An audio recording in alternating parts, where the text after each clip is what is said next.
emergency that we're in, I think that behooves artists to come out and speak for Kamala against Donald Trump, because he is an existential threat to the country. What do you say to that? You know what? I don't get too deep into politics. I didn't get a chance to watch the debate last night. I obviously have been watching like everybody else. I think voting is an individual choice. And I think that you're right. You have to look at the reality of the country that we are and the country that we want to be, and find the candidate that you feel both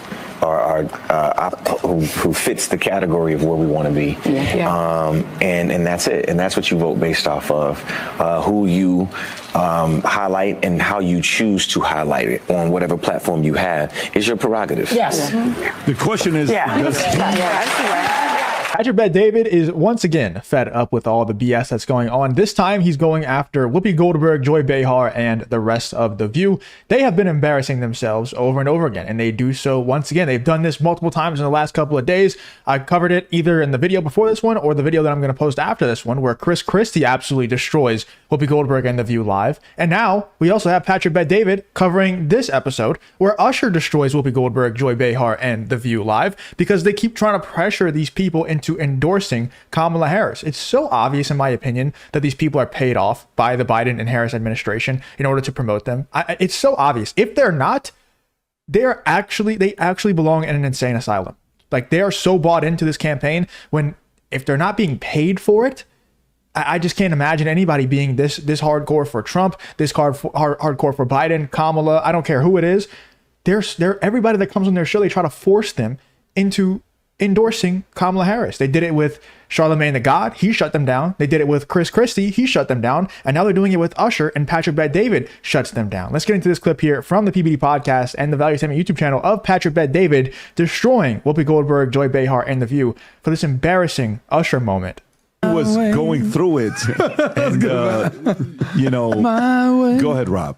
This is the oldest person. In this emergency that we're in, I think that behooves artists to come out and speak for Kamala against Donald Trump, because he is an existential threat to the country. What do you say to that? You know what? I don't get too deep into politics. I didn't get a chance to watch the debate last night. I obviously have been watching like everybody else. I think voting is an individual choice. And I think that you're right. You have to look at the reality of the country that we are and the country that we want to be, and find the candidate that you feel both who fits the category of where we want to be. And that's it. And that's what you vote based off of, who you highlight and how you choose to highlight it on whatever platform you have is your prerogative. Yes. The question is, does he and it's very like, basically, maybe I'm biased here. Let me know in the comments if I'm insane. Basically, what I took out of that clip from The View, that Patrick Bet-David's about to go in on here in a second, but what I took from that clip from The View and Usher shutting them down when he tried to get them to endorse Kamala Harris, he said, I think you should take a look at where the country is right now and take a look at the candidates and see which one of the candidates takes us closer to the country, the United States of America that you want us to be like. Well, nobody wants us to be like the current state of the country right now. And if you do, you have a mental illness. The state of the country right now is in turmoil. Like, it straight up is spiraling right now. So if you look at the country and you say, okay, it's really bad right now, which anyone with an objective mind, anyone with any common sense in their brain, other than Whoopi Goldberg and Joy Behar, would be able to say, oh yeah, the country's in a bad spot right now. And if you're able to admit that, which candidate is responsible for that and which one isn't responsible for that? Which one actually was responsible for a pretty decent country, all things considered? Even though we went through like the whole 2020 stuff, all things considered, he ran the country pretty well. You look at what happened when Kamala was in power. I mean, look at it. Just look at it. Just look around. It's in a horrible spot. So I think basically Usher is saying, like, I'm not going to give in to what Whoopi Goldberg and Joy Behar and The View is trying to tell me to do, because I'm not voting for their candidate. Make her want to leave the one she's with. or start a new relationship. With Trump. Yeah. You made me want to leave. This is what you do. That's what you do. I don't know. So Usher, Caitlyn, Taylor, Tom, do any of these things have any influence on the election? You know, what's really interesting, if you were to go take a look at people that study marketing, celebrities sell apparel very well. Hey, I like what that celebrity was wearing. I like the wardrobe they have there. Look at the sneakers they were wearing in that video. Wow, I want some of that. Everybody agrees that it's there. celebrities have a hard time pushing food because food is a personal choice, and they have a very hard time pushing political candidates. It's not zero. It's not zero, but there aren't people sitting at home waiting to find out, wow, what would Bruce Springsteen do? Bruce Springsteen and Obama had a failed podcast. Bruce was unable to bring the audience. Obama's unable to bring the audience. And so it's very difficult for celebrities in the political realm to support, which is why candidates so often were looking for, who did you look for in the old days? Governors, mayors, and newspapers. Those were the ones that used to move people. What does your local newspaper say? What does your governor say? What does your mayor say? It was very important to get down ballot support from a leading candidate and to get up ballot support if I'm running to be mayor. So, and celebrities, you cannot discount this mob that follows Taylor Swift. You can't discount it. But historically, quantitatively speaking, celebrities get paid a lot to be spokespeople. But if it's not, and I would go makeup with the Kardashians. I mean, it's just amazing. If you enjoy content like this, to make sure you leave a like and subscribe to the channel. It really does help me out a ton. Let's get back to the video. The amount of product they can move, but take a look at what that is. You're a wardrobe, makeup, fashion on that lane, man. It's all about it. Well, but when you see that link, those Swifties were swiftly seeking swift purchase of Swift swag, and they were swiftly disappointed. You know, swiftly done. Very swift. Well, I think it depends on the size of the personality and the magnitude in which they can actually move the needle. Okay, so let's take Caitlin Clark. She's part of the WNBA. You know, half the league are lesbians. No disrespect. It's just like out there. Well, what do you think they're voting for? Stop it. Like, it's not even close. But she plays in Indiana. That's a red state. So you'd think she was a little bit media trained. Hey, listen, Caitlin, you're going to be asked about this. We know where you stand, wink, wink, but you're also playing Indiana. Let's just be diplomatic here. Usher, other than leaving the one he's with, black man, making a lot of money. We see the trend going towards Trump. Let's be diplomatic. You saw how quickly Joy Behar, like, he's an existential threat, right? Right. And he's like, well, listen. And why do you pick his hair color, Joy? I choose to vote who you go. She goes, okay, I like that. Flipped real quick. But Taylor Swift...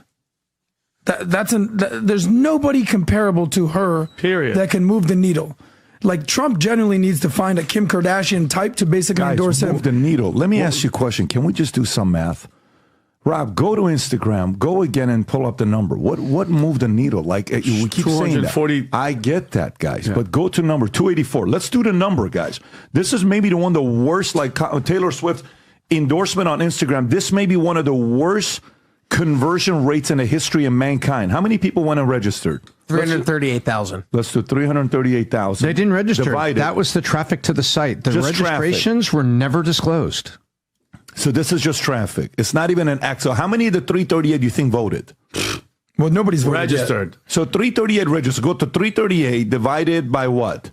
What was the number again, Rob? Was it 292? 284.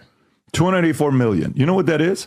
It's a conversion rate of 0.001%. You know what that is? If you offered conversion ratios like this, you'd be fired. That means no one gives a shit. They just went to the website and left. And maybe they, registered or did something. And you know what happens the next day? I understand what PBD is saying here, and he's right. Like, he's correct in the angle that he's taking it from. Like, let me know in the comments before I say what I'm about to say. Do you agree with what Patrick Bet-David's saying here, or do you disagree about this conversion rate stuff and it being irrelevant? I understand what he's saying. At the same time, Taylor Swift has a massive cult-like fan base. So, yeah, the conversion rate is definitely low, but because of how massive the fan base is, and somebody might combat him and say exactly what I'm saying here, and maybe he'll have a rebuttal for it, but because of how massive Taylor Swift's fan base is and her endorsement of Kamala Harris, I do think that if any celebrity out there was going to move the needle even a little bit in favor of Kamala or in favor of Trump, I think Taylor Swift would probably be the one to do it. Although I don't think it ultimately matters. I don't think, like Tom said, anybody sitting around waiting to decide who they're going to vote on, and they're just thinking, man, I just wish Taylor Swift would tell me what she's doing so I could just copy her. Like, there might be a very small percentage of that small percentage who are saying that, but I just don't think that's really the case. I don't think that's going to swing people very much. But let me know in the comments if you agree with Patrick Bet-David here or if you disagree. Everybody moves on. The Instagram post doesn't have wait 3 weeks from now or 6 weeks from now, 8 weeks. This is just 7 weeks from now. This is just now. This is not as big as people think it is. And it's her audience. How many of those 338 that went for conservatives? How many of those 338 that went for independents? How many of those? You go to 5%. So of the 338 that went, the 5% of 338, okay, let's just say it's a 0.05%, 16,000 people. And then of the 16,000 people that went, how many of them do you think were from big metropolitan cities of blue city places? How many of them you think were California, New York, Illinois? How many of them you think were places like that? Okay, those states don't matter anyways. So then you really take that 16,900 people that are independent or even have any kind of a influence in this, and you go down to it from the 50 states, and you go to Pennsylvania, you go to Ohio, you go to whatever. Georgia, Arizona, Nevada. And you know what happens? Where they're needed. What is the population of Georgia, Arizona, and Nevada, Rob? Go to Georgia, Arizona, and Nevada. What is the population of Georgia, Arizona, and Nevada? Let's just write it down real quick, and we're going to do basic math here, guys. This is the stuff that... that's what? 10.91 is who? 11 Georgia. 11 for Georgia. Go to Nevada. What's Nevada's population? Who is that? That's who? Nevada's 3.2. Okay, 3 million. Let's just say 3.2 million. What's the next one? And just do Arizona. 7.5. I think we could all see the point that he's trying to make here is he's basically making the point that, Taylor Swift's endorsement of Kamala Harris is irrelevant in the grand scheme, because if there's only a small percentage of people who actually care, who are actually acting on her endorsement, well, it doesn't really matter that much. But I do think it moves the needle a little bit. If there were any celebrities that could move the needle, like I said, one of them would be Taylor Swift. Let me know in the comments if you agree or disagree with Patrick Bet-David. Mostly, let me know in the comments what you think about that clip from The View of Usher shutting down Joy Behar, Whoopi Goldberg, and the rest of them, that they're trying to pressure every single one of their guests into endorsing Kamala Harris. And before they were doing the same thing with Biden. It's kind of weird. And they're going to start making people not want to go on their show, in my opinion. Let me know in the comments what you think about this whole PBD podcast versus The View situation.